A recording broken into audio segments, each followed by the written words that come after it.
আল্লাহু আকবার, আল্লাহু আকবার।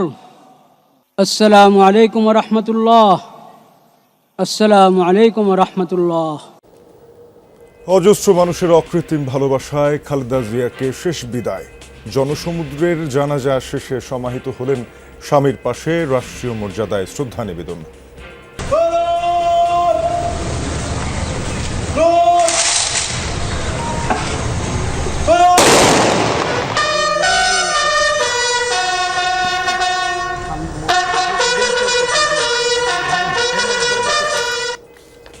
অভাবনীয় আবেগের ডাক দেখল বাংলাদেশ। দলমত নির্বিশেষে সবাই ছুটে আসেন মানিক মিয়া এভিনিউয়ে।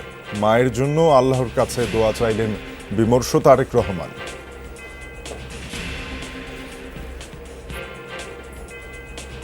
সকল ভাইয়েরা এবং বোনেরা যারা উপস্থিত আছেন, উনি জীবিত থাকাকালীন অবস্থায় ওনার কোনো ব্যবহারে, ওনার কোনো কথায় যদি কেউ আঘাত পেয়ে থাকেন, তাহলে মরহুমার পক্ষ থেকে আমি আপনাদের কাছে ক্ষমা প্রার্থী।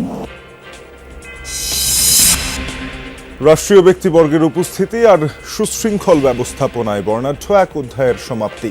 শ্রদ্ধা জানাতে উপস্থিত ছিলেন বিভিন্ন দেশের প্রতিনিধিরা। খালেদা জিয়ার মৃত্যু বিএনপিতে পরীক্ষিত রাজনৈতিক ছায়ার অবসান, মত বিশেষজ্ঞদের আর তারাদর্শী দলকে এগিয়ে নেয়ার তাগিদ। বিপুল চাপ বিএনপির উপর থাকবে। মানুষ আসলে পরিবর্তন চায়। নতুন যারা এখন তাদেরকে, তাদের সেন্টিমেন্টকে বুঝে শুনে তাদেরকে সাথে নিয়ে এগোতে হবে। সব সংকট কাটিয়ে নতুন বছরে ঘুরে দাঁড়াবে বাংলাদেশ, প্রত্যাশা সাধারণ মানুষের। রাজনীতি আর অর্থনীতির টানাপোড়েন কাটিয়ে মানবিক রাষ্ট্র গড়ার আহ্বান। দেশে যাতে আসলে ফাইনালি স্টেবল হয়, কারণ আমরা যা মনে করছি আসলে দেশ এখন স্টেবল না। সব ধর্মের মানুষ যেন তাদের মতামত প্রকাশ করতে পারে, যেন সবারই একটা ফ্রিডম অফ স্পিচ থাকতে পারে।